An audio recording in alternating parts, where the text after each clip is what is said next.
దేవుడు ఎవరినైనా కూడా వాడుకోగలడు. ఎందుకంటే మనం ఇంతకు ముందుకు జీవితాలు చాలా విషయాలు చూస్తూ వచ్చాము.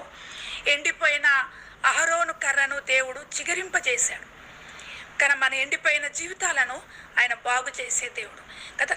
ఆకులు వచ్చాయంట, పువ్వులు వచ్చాయంట, మొగ్గలు అంటే ఇవి కూడా కనపడతా వచ్చినాయి, ఫ్రూట్స్ కూడా. అంటే జీవితాన్ని మూడంతలుగా అన్ని విధాలుగా, అంటే చెట్టులో ఉంటే ఆకులు కనపడ్డాయి, పూలు కనపడ్డాయి, పండ్లు కూడా కనపడటానికి కొరకు చూపిస్తా వచ్చాడు. అంటే నీ జీవితాన్ని దేవుడు ఫలభరితంగా మార్చడానికి కొరకు ఆయన సామర్థ్యం గల దేవుడు. నీ జీవితాన్ని అన్ని విధాలుగా దేవుడు మార్చాలనేది దేవుని యొక్క కోరిక. కాబట్టి నువ్వు ఎక్కడ పడిపోతున్నావో ఒకసారి ఆశ్చర్యకరమైన సంగతులు చూసినట్లు నా మనోనేత్రంలో వెలిగింపచేయి ప్రభా. ఇన్ని రోజులు నీ యొక్క వాక్యంలో నేను ఏవైతే చూడలేకపోయినానో ఇప్పుడు అవి చూడటానికి కొరకు నాకు సహాయం